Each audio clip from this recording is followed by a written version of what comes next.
والصلاة والسلام على أشرف الأنبياء والمرسلين اما بعد. کل ہم نے کچھ چیزیں بیان کی تھی، ان میں سے بنیادی طور پر استمتاع بالجن اور جادو اور اس طرح کی چیزوں کے متعلق بتایا گیا تھا. یاد ہے جی تھوڑا کچھ بھی نہیں ہے نا، تو فائدہ ہو گیا. چلے نہیں پوچھتے. تو یہ وہ چیزیں ہیں جو توحید کے سراسر خلاف اور شرک کے ساتھ ملتے جلتے بڑے گناہوں میں سے شامل، جو انسان کے عقیدے کو فساد کر دیتا ہے، خراب کر دیتا ہے، بگاڑ دیتا ہے اور اس کی توحید میں خلل آ جاتا ہے. اسی طرح کئی چیزیں ہیں معاشرے میں جو بظاہر دکھنے میں چھوٹی چھوٹی لگتی ہیں، لیکن وہ معاملات بھی انسان کے عقیدے پہ اثر ڈالتے ہیں اور توحید کو پختہ کرنے اور توحید کو گرانے میں اپنا کردار ادا کرتے ہیں.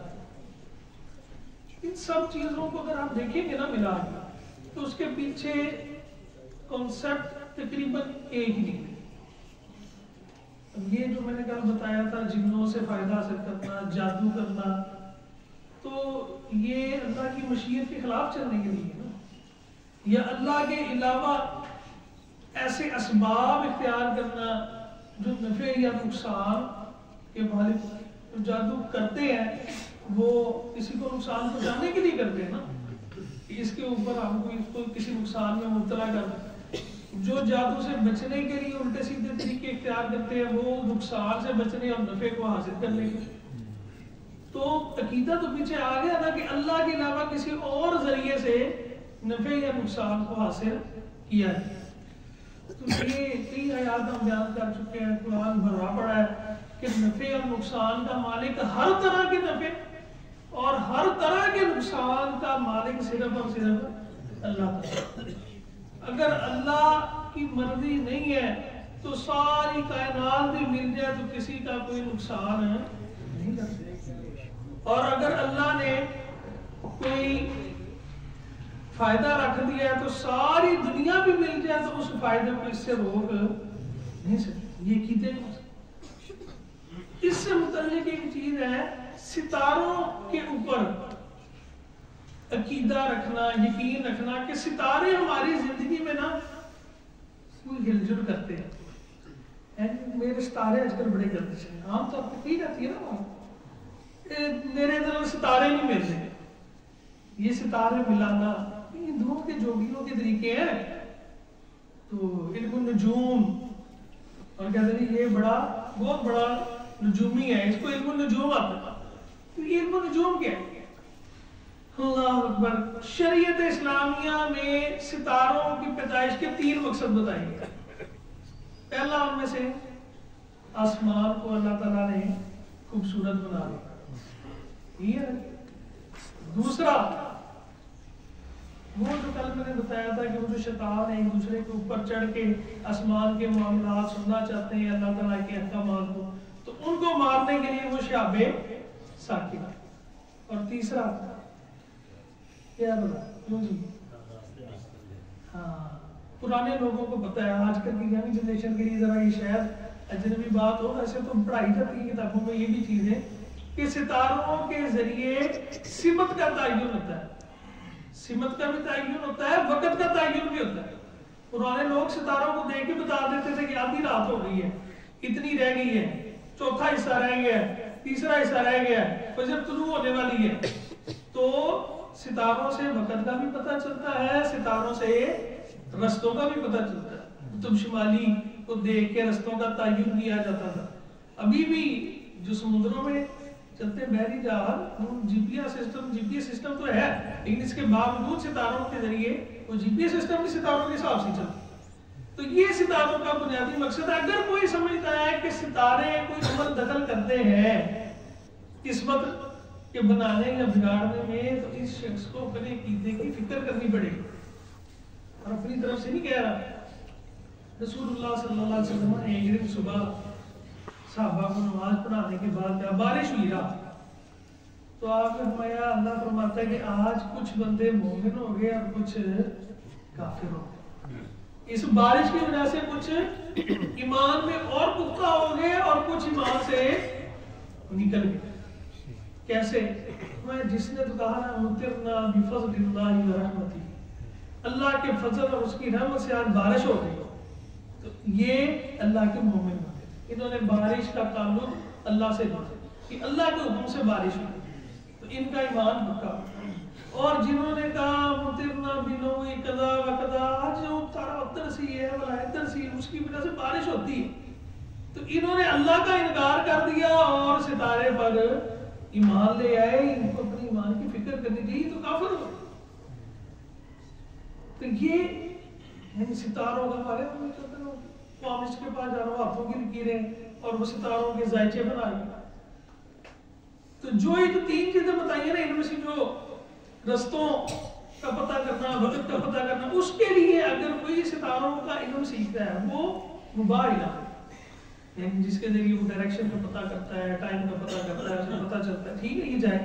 لیکن اگر کوئی ایسا علم سیکھتا ہے کہ جناب قسمت کا حال کو پتہ چل جائے، وہ کنڈلیاں میں آنا شروع کر دیں نا، یہ دوا دی ملتی کہ نہیں ملتی، نہیں تو وہ ملتی کدی بھی نہیں ہوتی جب تک انہوں نے پیسے نہیں لگتے، جب پیسے لگ دیتے ہیں تو ہی کنڈلی مل جائے۔ تو بہرحال یہ ستاروں کے اوپر یقین رکھنا یہ توحید کے منافی۔ اسی طرح اس سے ملتی چیز ایک اور بھی، بدشگونی لینا، یہ ایسے ہوا نا وہ ایسے ہو گیا، وہ کبا آگے بیٹھا تھا تو ایسے ہو گیا، وہ کالی بلی آگے سے گزر گئی تھی تو میں نے یہ کام اب نہیں کرنا، ٹھیک ہے وہ سویرے سویرے کے تھا منہ ویل لیا انج ہو گیا۔ کاروباری لوگ سویرے سویرے بونی جیڑی ہے نا وہ جو دھار دی کرتے تو کوئی عادت ہے بیچارہ دھار لینے چلتا بھی نہیں یار میں سویرے یہ کیا ہے بونی میں جناب دھار نہیں کرتی، یہ سب جو ہے نا عقیدے کے خلاف بات ہے، توحید کے عقیدے کے خلاف بات، بدشگونی میں بھی کیا، یعنی آپ نے اس امر کو نفع یا نقصان والا سمجھ اللہ سے ہٹا دیا، کبا بول رہا ہے الو بول رہا ہے تو جناب وہ پھر آنا ہوگا، وہ کالی بلی کو ننگ گئی ہے تو جناب ادھر کام جڑا میں ٹھیک نہیں ہے، وہ میں سویرے سویرے گھروں نکلا سا تو پیر پہ لگ گیا تو جڑا میں کوئی لادہ کوئی مسئلہ ہے جی بیاہ ہمارا منڈے کا انہوں جڑا ہاتھ سے لویا بڑھا کے رکھا کرو، یہ ہے نا ہمارے معاشرے میں چیزیں کہ نہیں ہے، تو یہ ساری چیزیں جو ہے یہ توحید کے منافی، اور پھر وہ پیچھے سوچے کیا ہے کہ نفع اور نقصان کا مالک اللہ کے علاوہ کسی اور کو سمجھنا شروع کر دیا تو وہیں پہ معاملہ بگڑنا ہونا شروع، بگاڑ پیدا ہونا شروع۔ اچھا جب نفع اور نقصان کا مالک اللہ کے علاوہ کسی اور کو سمجھا تو اس کا ڈر دل میں بیٹھا نہیں بیٹھا؟ اللہ نے تو حکم دیا ہے کہ تم نے صرف مجھ سے ڈرنا ہے، اللہ کے علاوہ کسی اور کا ڈر نہیں ہونا چاہیے، یہ عقیدے کا مسئلہ ہے کہ ڈر صرف اللہ کا، اللہ کے علاوہ کسی کا ڈر خوف نہیں ہونا چاہیے کہ نہیں جی وہ اگر ایسے ہو جائے گا نا تو یہ تو بڑا کام خراب ہو جائے، تو یہ بدشگونی ہے نا۔ نبی اسلام نے کہا بیان کیا ولا عدوہ ولا طیرۃ ولا سفر ولا ہام، کہا کوئی بیماری کو تدریس تدی نہیں ہوتی، یہ جو ہے نا وہ ایک شخص آیا اس نے کہا اللہ کے رسول میرا اونٹ جو ہے نا میرا تو بڑا ہی بس سارے اونٹ بیمار ہو گئے، ایک اونٹ سے بیماری آئی اور سارے اونٹ ہی بیمار ہو گئے، ارے وہ جو ایک اونٹ تھا اس کو بیماری کہاں سے، اس کو بیماری وہ جس اللہ نے ایک اونٹ کو بیمار کیا تو اسی نے سب کو بیمار، تو یہ عقیدہ رکھنا کہ بیماری آگے چلتی ہے، بدشگونی نے منع کیا آپ نے کہ اسلام میں بدشگونی، مسلمان ہو ایمان والا ہو توحید پرست ہو ایک اللہ کا ماننے والا ہو اور اللہ کے غیر سے بدشگونی لینا شروع کر دے، یہ کیسے ہو ہی نہیں سکتا، نہیں لینی چاہیے۔ اسی لیے بدشگونی سے متعلق باتیں بھی پسند نہیں، بلکہ رسول اللہ صلی اللہ علیہ وسلم نے پسند کی کہ اچھی بات کی، کوئی گھر سے نکلنے لگا اس کا جا پتہ اللہ تیری خیر ہے. یہ ہمارے معاشرے میں بزرگوں کو تھوڑا سا ڈر ایک ہوتا ہے وقت کے ساتھ ساتھ جیسے جیسے اوپر بڑھتی جاتی ہے دل کمزور ہوتا جاتا ہے بندہ ڈرنا شروع کر دیتا ہے. بچے نے کہنا جی میں ابا جی کام شروع کرنا نہ یار دیتے ہیں جو ہے منع کیا کہ اچھی بات کریں حوصلہ دیں جو کہا قدر اللہ خیر نے کہا کار کچھ نہیں لیکن کوئی مشورہ اس سے متعلقہ وہ دیں لیکن پسند یہ کیا ہے میرا بدشگونی نہیں ہے. اور فعال کہتے ہیں اچھی بات وہ والی فعال نہیں انہوں نکالتے وہ نہیں عربی میں فعال جو ہے اچھی بات کو کہتے ہیں. اللہ کے رسول اچھی بات کو پسند کیا حوصلہ دینا خوشی دینا اسے خلاشیری دینا. بدشگونی کیا ہے کہ لات کھینچنا نہیں پتہ نہیں کی ہو جائے. اس کی بجائے حوصلہ دینا اور خوشی دینا اچھے الفاظ دا. یہ جو باتیں ہوتی ہیں نا باتیں ان کے اثرات ہوتے ہیں باتوں کے بھی یعنی آپ اچھی بات کرتے ہیں تو اس کا بھی اثر ہوتا ہے بری بات کرتے ہیں تو اس کا بھی اثر ہوتا ہے. دیکھیں نا کوئی ایسی بات ہوتی ہے کہ بندہ خوش ہو جاتا ہے اور اس کی فرحت اور جو اس کی تازگی ہے اس کو پورے بدن میں محسوس ہوتی ہے. بات کا اثر ہے. کوئی بری بات کرتا ہے کوئی گالی دے دیتا ہے کوئی جو ہے نا سخت رویے سے بولتا ہے تو اس کا اثر بھی ہوتا ہے کہ نہیں پورے جسم. تو یہ اچھی باتیں کرنے کا حکم دیا اور اس طرح کی بدشگونیاں اور جو چیزیں قسمت پہ ڈال کے ان کو برا خیال کرنا اس سے منع کی. وجہ پیچھے پھر وہی آئی کیوں اللہ سے اچھے کی امید رکھے اللہ سے اچھے کی امید رکھے اللہ سے بری امید رکھے. رسول اللہ صلی اللہ علیہ وسلم کہ اللہ فرماتا ہے کہ میں اپنے بندے کے گمان کے ساتھ بندہ میرے متعلق جیسا گمان رکھتا ہے میں اس کے ساتھ ویسا ہی. آپ ہمیشہ اللہ سے اچھا گمان رکھیں حتیٰ کہ اگر کوئی چیز بظاہر نقصان دہ دی ہے یقین رکھیں کہ اللہ نے اس میں بھی میرے لیے فائدہ رکھا اور اس میں کوئی شک نہیں ہے کہ بظاہر کوئی چیز ہمیں نقصان دہ نہ کری ہوتی ہے. کوئی آزمائش آتی ہے کوئی تنگی آتی ہے پریشانی آتی ہے کاروباری نقصان ہو جاتا ہے کسی پیارے کو چوٹ لگ جاتی ہے کوئی دنیا سے چلا جاتا ہے کوئی حادثہ ہو جاتا ہے تو بجائے اس سے بدشگونی دینے کے اس میں بھی اس بات کو ذہن میں رکھیں کہ اللہ نے اس میں بھی کوئی خیر رکھی ہوئی اور اس میں یقینی طور پہ خیر ہوتی ہے. بس اللہ نے اس سے کسی بڑے نقصان سے بچا لیا یا اس کے بعد اللہ نے اتنا اجر دینا ہے کہ بندے نے نا دعائیں میں نے یہ بات دی اتنی دعائیں اللہ کے رسول اللہ کہ مومن کی دعا ضائع جاتی نہیں آخرت کے لیے ذخیرہ ہو جاتی ہے کہ آپ کے سامنے نہ نظر. صحابہ نے کہا ادھر نقصان ہم تو بہت دعائیں مانگو فرمایا جتنی مرضی مانگ لو اللہ اکثر اللہ سب سے زیادہ اس کے اختیاروں میں تو کوئی کمی ہے ہی نہیں. تو یہاں پہ جو آزمائش بظاہر لگ رہی ہے کوئی تکلیف لگ رہی ہے کوئی حادثہ اگر آ رہا ہے تو اس میں بھی اللہ نے کوئی نہ کوئی خیر ہے. دیکھیے یہ اللہ پر بھروسہ اور توکل ہونا یہ ایمان اس چیز کو مانگتا ہے کہ اللہ پر بھروسہ ہونا چاہیے یقین ہونا ہے. ڈر صرف اللہ کا ہونا چاہیے اور امید بھی صرف ڈر اللہ کے علاوہ کسی کا نہیں. امید بھی اللہ کے علاوہ کسی سے نہیں ہونی چاہیے نہ لوگوں سے نہ مومن کی زندگی ہوتی ہے اللہ کے لیے اس کا جینا اس کا مرنا اس کا اٹھنا بیٹھنا وہ اپنے دنیا کے بھی کام کر رہا ہے لیکن جب اس کی ترجیح آخرت ہے تو اس کے دنیا کے کاموں میں بھی اس کو اللہ ثواب دیتا ہے. سنیں گے نا علی صاحب ہمارے نبی نے فرمایا کہ تم جو خود کھاتے ہو پہنتے اپنے بچوں کو کھلاتے پلاتے ہو بیوی کو کھلاتے پلاتے اس سب چیز پر تمہیں اجر و ثواب بلکہ یہاں تک کہا کہ تم اگر اپنی جنسی ضروریات حلال طریقے سے پوری کرتے اس پہ بھی تمہیں اجر ملتا. صاحب نے پوچھا نہ کہ وہ کیوں وہ تو اپنی پوری کر رہے میں کہ اگر یہ حرام جگہ پہ کرتے کام تو اس پہ تمہیں بال پڑنا تھا کیا گناہ ملنا تھا. اللہ کی پکڑ آ گئی جب اللہ کے حکم کے مطابق زندگی گزار رہے ہو تو تمہارے ہر کام پر اللہ نے تمہارے لیے اجر دیا. عجب امر امرہ ان امرہ کلہ لہ خیر. فرمایا مومن کا تو معاملہ ہی بڑا عجیب اس کا سارے کا ساری زندگی خیر والی. اگر اسے کوئی تکلیف پہنچتی ہے اس پر صبر کرتا ہے یہ اس کے لیے خیر کا باعث بن جاتا ہے. اسے کوئی راحت آسانی پہنچتی ہے اس پہ یہ شکر کرتا ہے وہ بھی اس کے لیے اجر و ثواب. تو مومن کا تو کوئی کام بھی اجر و ثواب سے خالی ہے ہی نہیں ہے. کوئی تکلیف آتی ہے وہ بھی اس کے لیے اجر و ثواب ہے. کوئی راحت اور سکون ملتا ہے تو اجر و ثواب.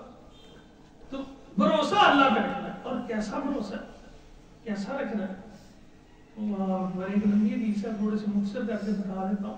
نبی علیہ السلام نے کہا کہ میں نے دیکھا کہ نا قیامت والے دن بہت کچھ نبی آ رہے ہیں, کوئی بیچارہ اکیلا آ رہا ہے, کسی کے ساتھ چند ایک لوگ ہیں, ٹھیک ہے, کوئی اکیلا نبی, اس کا کوئی ماننے والے نہیں. پھر میں نے دیکھا ایک بہت بڑا جو ہے نا وہ لوگوں کا بہت بڑا ہجوم آ رہا ہے. میں نے کہا لوگ بھی لگتا ہے یہ میری امت ہے. کہا بتایا کہ نہیں یہ آپ کی امت نہیں ہے, یہ موسیٰ علیہ السلام کی. پھر اس کے بعد آپ نے دیکھا بہت ہی بڑا, اس سے بھی بڑا ایک ہجوم, آپ کو بتایا کہ یہ آپ کی امت ہے. اور اس میں سے آپ نے فرمایا کہ میری امت کو اللہ نے صاحب یہ فضیلت دی کہ 70,000 لوگ جو ہے نا میری امت کے وہ ایسے ہوں گے کہ جن کو اللہ تعالیٰ بغیر حساب کتاب کے جنت میں لے جائے. اور قربان جائے صحابہ کا. ایک صحابی نے اسی وقت کہا کہ اللہ کے رسول دعا کرے میں ان میں سے ہوں. ہم بھی دعا کرتے اللہ تعالیٰ ہمیں بھی اس میں کرنا. تو اللہ کے رسول میں تو ان میں سے ہوں.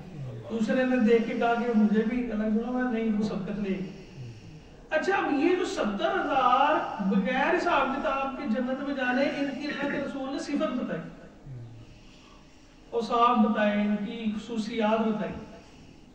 فرمایا یہ وہ لوگ ہیں جو لا یسترقون ولا یکتوون ولا یتطیرون, یہ کسی سے دم بھی نہیں کرواتے, اللہ پر اتنا ولا ربہم یتوکلون.